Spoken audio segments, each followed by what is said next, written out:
Now to the Labour front, and tension is gradually building up among members of NAGRAT over delays in deciding the base pay for 2013. And almost 9 months into the year, the Public Sector Joint Negotiation Committee has not agreed on the base pay. And joining me in the studio is NAGRAT President, Mr. Christian Adaipuku. Good afternoon and thanks for joining us. Good afternoon. You look like good luck, Jonathan. Anyway, first of all, let's look at the issue at stake. Now, NAGRAT's base pay for 2013, and you're still having issues with it. Why this delay? I actually don't know, and it's very difficult for our members to accept what is really going on. Last year, we had a similar delay, and at the final negotiation, we all agreed that we will make sure that base pay was determined even before January, so that there will be no backlog of arrears for government to clear. Because it works to the disadvantage of workers when you have a lot of backlog of arrears, and it's also spread over a period. You have denied the person for the past 9 months to assess a kind of increment he should have. Then when it's about to be paid, you then spread the arrears you have created already over a period of time again. It doesn't work well for workers. And so we all agreed that that was the way we were going to go. Unfortunately, it has taken us 9 months to be able to reach an agreement on this. And at a point when it happens like this, members of the association begin to think that the leadership is not working, which is actually not the case. We are really worried because there don't seem to be commitment on the part of government to expedite action on conclusion of base pay negotiations. You will schedule meetings, then you postpone the meetings. When was the last time you met up with them? Well, last week, Monday, there was a meeting. Tuesday, there was a meeting. We were supposed to meet again on Friday. It didn't occur. Yes, they have given us another date that we're going to meet. But the point is, we cannot continue the back and forth situation like that. There must be an end to this whole saga. And then workers must be rewarded for the good work they're doing. But you've made this known to the Public Sector Negotiation Committee. Oh yes, we have made it. Even at the negotiation level, workers continue to express their displeasure about the way things are delayed. It doesn't work well for us. And well, they will also explain their part that it's a negotiation. And so if they table something on the table and you take it immediately, it doesn't drag on discussions. But the chunk of the work is done by the employer. They will go, because for labor, we have our mandate, we go with it. But the employer, Fair Wages and Salaries Commission, will have to go for mandate to come and negotiate. So when they reach a point and they are not able to go further, then they will ask for permission to go for further mandate. And that is what delays the process all the time. And you also understand that you also have issues with regards with market premium. Yes. And however, the guidelines are out. Why are you still raising concerns about that? Well, the guidelines are out, but I have always maintained that the fact that the guidelines are out will not be an end to the issue. We are all talking about pay equity. We are talking about equal work for work of equal value.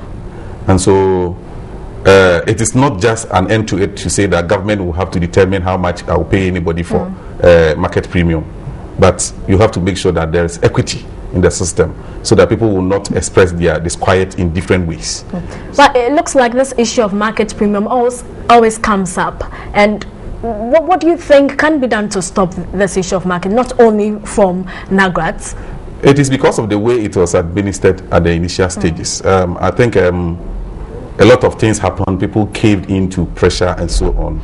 And so we have come to this level. But after whole discussions, I believe that authorities will sit down and streamline things in such a way that people will not feel cheated. It is when people feel cheated in the process that they begin to also react in different ways.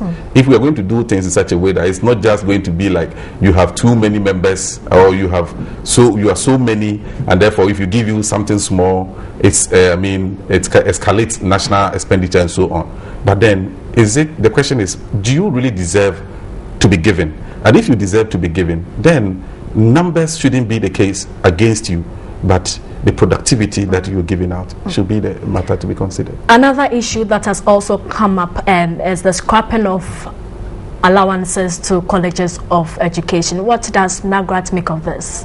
It's an issue that at our conference in Takoradi, Wednesday, we're going to take up and discuss extensively, because we think that that step is a step towards deprofessionalizing the teaching profession.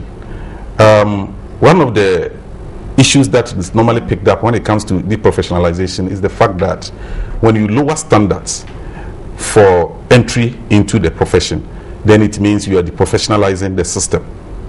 The allowances have served as a source of incentive to a lot of graduates from the senior high schools to enter the colleges of education to become teachers.